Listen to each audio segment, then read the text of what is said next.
நம்ம விஜய் அண்ணன் சிஎம் சேரில் உட்காரதுக்கு பட்ட கஷ்டத்தை விட இந்த கருப்பு படம் ரிலீஸ் ஆகிறதுக்கு பயங்கர கஷ்டப்பட்டுச்சு. பட் ஃபைனலி அந்த படம் ரிலீஸ் ஆகி இப்போ தேட்டரில் வெற்றிகரமாக ஓடிட்டுருக்கு. நாமளும் நேற்று அந்த படத்தை பார்த்துட்டு வந்தாச்சுங்க. ஒரு கேஜிஎஃப் காந்தாரா மாதிரி பார்த்திங்கன்னா அந்த படத்தை எடுக்க ட்ரை பண்ணி அதில் கிட்டத்தட்ட ஒரு 60% நமக்கு அச்சீவ் பண்ணிட்டாங்கன்னே சொல்லலாம். படத்தில் முக்கியமாக நான் சொல்ல வேண்டியது பார்த்தீங்கன்னா இந்த படத்தோட மியூசிக்கு ப்ளஸ் விஷுவலு இந்த ரெண்டும் சேர்ந்து நமக்கு தேட்டரில் பார்க்கும்போது பார்த்தீங்கன்னா ஒரு அட்டகாசமான எக்ஸ்பீரியன்ஸு.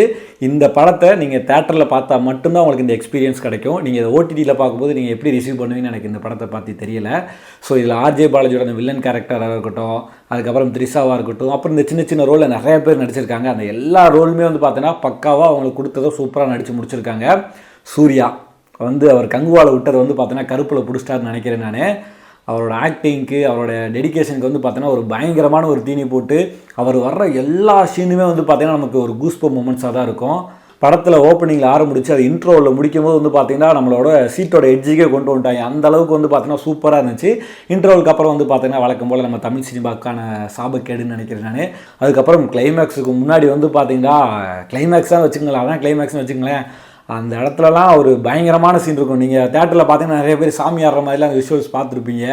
அந்த விஷுவலாக எனக்கு தெரிஞ்சு பார்த்தீங்கன்னா அந்த சீன் வரும்போது தான் நினைக்கிறேன் நான். ஒரு பேயாட்டம் பார்த்தீங்கன்னா இந்த கருப்பு படம் ஆடிட்டு போயிடுச்சுன்னு சொல்லலாம். அதை தாண்டி நீங்கள் ஒரு சினிமா லவராக இருந்தீங்கன்னா ஒரு கதையாக பார்க்கும்போது பார்த்தீங்கன்னா இது கதையாலாம் பெருசாக எதுவுமே கிடையாது. கேஜிஎஃப் காந்தாரா மாதிரி பார்த்தீங்கன்னா அந்த எலிவேஷன் சீன்ஸை வச்சுமே பார்த்தீங்கன்னா படத்தை ஃபுல்லாக உருவாக்கி படத்தை ஃபுல்லாக ஓட்டியிருக்காங்கன்னு நினைக்கிறேன் நான். பட் அந்த எலிவேஷன் சீன் ஒர்க் ஆயிருந்துச்சு, அதுதான் இதில் முக்கியமான ஒரு விஷயம். அதை தாண்டி பார்த்தீங்கன்னா இது ஏன் அந்த 100% அட்டன் பண்ண முடியல கேஜிஎஃப் காந்தாரா மாதிரி அப்படின்னு கேட்டீங்கன்னா, அந்த ரெண்டு படத்துலையுமே அதுக்குன்னு ஒரு வேர்ல்டு கிரியேட் பண்ணி அங்கே இருக்க மக்கள் அங்கே இருக்க அந்த ஹீரோ அதை பண்ணால் ஏற்றுக்கிற மாதிரி அக்செப்ட் பண்ணிக்கிற மாதிரி ஒரு லாஜிக்கலான நிறைய விஷயங்கள் பார்த்தீங்கன்னா அந்த உலகத்துக்குன்னு தனியாக வச்சுருப்பாங்க. இப்போ ஆர்ஜே பாலாஜி கிரியேட் பண்ண இந்த கருப்புன்ற உலகத்துக்குள்ளே பார்த்தீங்கன்னா அந்த விஷயங்கள்லாம் நிறைய மிஸ் ஆச்சு. ஒன்று காந்தாரா மாதிரி பார்த்தோன்னா சூப்பர் நேச்சுரலாக காடை பற்றி நேட்டிவ் காடை பற்றி பேசுகிற ஒரு படமாக இருந்திருக்கணும்.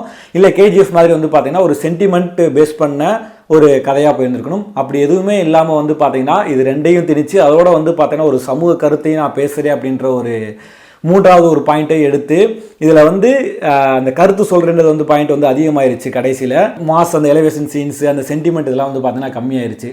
ஸோ அந்த கருத்தை கொஞ்சம் கம்மி பண்ணிவிட்டு நீ வழக்கம் போல் ஒரு சென்டிமெண்ட் கதையாவோ இல்லை பார்த்தீங்கன்னா அந்த காந்தாரா மாதிரி பார்த்தீங்கன்னா ஒரு மாஸான ஒரு சூப்பர் நேச்சுரல் கதையாகவே எடுத்திருந்தீங்கன்னா பார்த்தீங்கன்னா இந்த படம் இன்னுமே சூப்பராக இருந்திருக்குன்னு நினைக்கிறேன் நான். ஸோ இந்த படத்தை பற்றி உங்களோட ஒப்பீனியன் பார்த்தீங்கன்னா நீங்கள் கீழே கமெண்ட் பண்ணுங்கள். இந்த படத்தை பற்றின ஒரு டீப் டிஸ்கஷன் இருந்தாலும் பார்த்தீங்கன்னா நீங்கள் கீழே கமெண்ட் பண்ணுங்கள், நம்ம அடுத்து டிஸ்கஸ் பண்ணலாம்.